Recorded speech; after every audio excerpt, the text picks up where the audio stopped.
Darren, the roads are expected to be the most popular mode of holiday travel this weekend.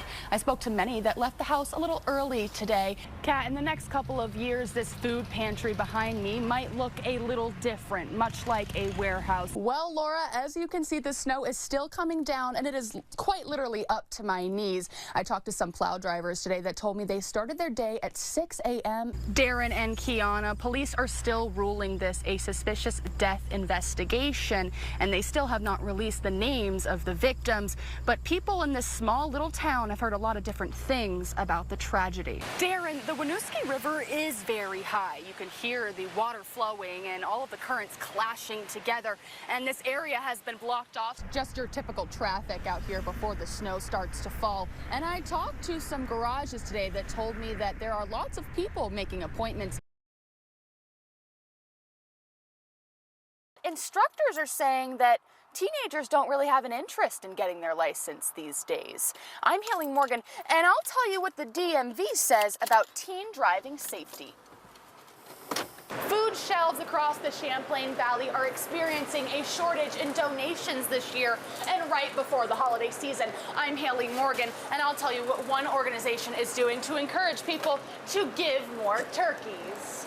This apartment building is just steps away from Church Street Marketplace, but on the inside, there's remnants of drugs, what could be bullet holes in the walls. Residents that I spoke to that live in the surrounding areas that didn't want to be on camera tell me that local landlords are cracking down on people that are causing problems. Now, the town is offering $25,000 to whoever has information leading to Mason's arrest.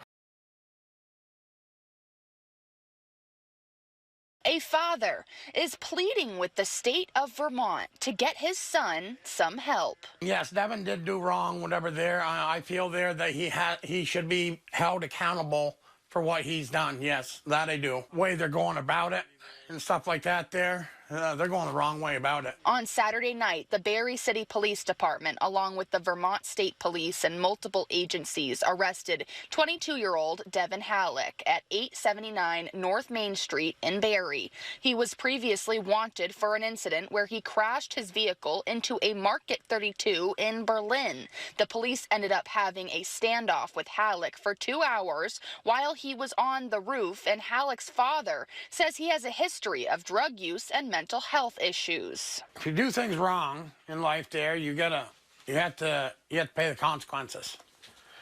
But as a child, whatever, as being my child there, I know there that Devin needs help. In light of the recent crime uptick and the response to Halleck's arrest, the city has decided to hold a public safety forum for the community. In the last year, officials have seen a rise in retail theft, aggressive panhandling, drug and alcohol use, and disturbances. And according to police, the crime is coming from a group they see over and over again, and Halleck is one of those people. Just our own agency, we have had, between 30, 50, sometimes 80 contacts with them. If you look at statistics with them dealing with other local agencies, such as Berlin, Barrytown, the state police, some of them have upwards of 130 to 150 police contacts. And now, Barrie officials want to explore a public conduct ordinance to see if that could help alleviate problems in the future. Basically what it does is it creates some additional enforcement measures in high-sensitive areas. So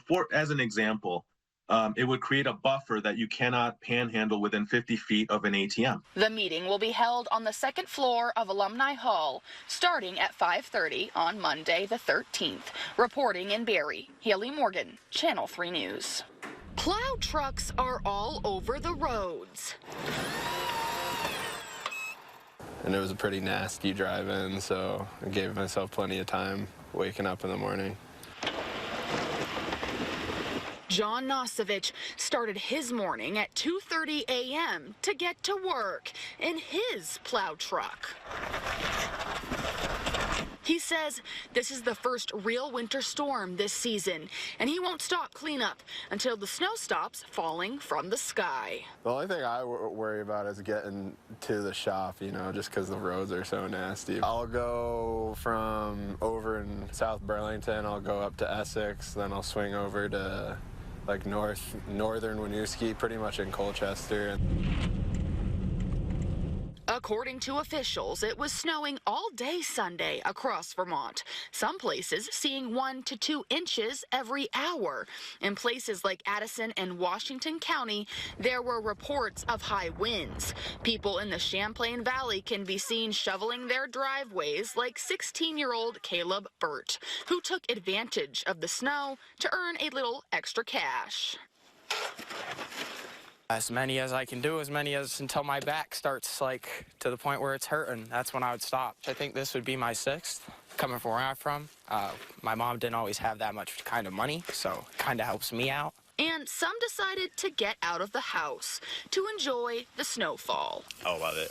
Big fan. Yeah, it's wet and thick and the big flakes, which is fun. And our dog, Moose, has really been enjoying bounding around. You can't even see him in the big piles of snow, so. I reached out to VTrans and Burlington Public Works for comment, and neither got back to me. Reporting in Burlington, Hailey Morgan, Channel 3 News. Animal lovers in the Northeast Kingdom were racing against time to rescue a dog. I was out on the four-wheeler one day because I go out riding around quite a bit out there and around them fields, and I happened to see this dog with something on his head. Paul Patnode was in his backyard when he saw a dog with a bucket on his head. When he tried to get close to the dog, it ran away. Patnode, who is paralyzed from the waist down, needed help pursuing the dog. And when he finally was able to get a picture, he went public. I wanted the dog to, get caught and taken care of because that pail had to come off his head, The poor dog was, at that point, I could already see that it was quite skinny. Derby Animal Control Officer Renee Falkner and her team searched Patnode's land for 8 straight days. Falkner estimates the dog, now known as Bucky, had been living in the woods for about a month. Now that he's found, Bucky is staying with Falkner for the time being. She says this rescue was one she'll never forget. Knowing the container was on his head and not knowing what his ability to eat or drink was, what really, drove me was the fact that he could die with this container on his head. I did not want to come out here on a recovery mission. I wanted to come out here on a rescue mission. Bucky was able to survive by drinking and eating out of the top of the bucket. Rob Russell, creator of 2A TAC Air Ops, came all the way from New Hampshire with his drone to help with the search for 4 days. Eventually, the team was able to use a trap to catch him. And there was just something about seeing that dog, with a bucket on its head. And I don't know, I just felt like if there was a way I could help, I was willing to do it. I've done some tough ones. This is my most memorable to date. Bucky is now being nursed back to health, and once he is ready, his supporters will be trying to find him a new home. That's right, Darren and Kiana. The hospital scaled back the program during the pandemic, but things have been back up and running 24/7. Town officials and advocates want to craft their own unique policy to address homeless encampments based on the situation and scenario people are living in. Well, the town of Richmond is having a hard time keeping police on the force. The two towns have talked about merging the 2 police departments. Kat, Head Start programs were not supposed to be affected by the Trump administration's funding freeze. And 26-year-old Austin Rodriguez of Rutland was shot and killed at 43 Summer Street. Police say nobody is in custody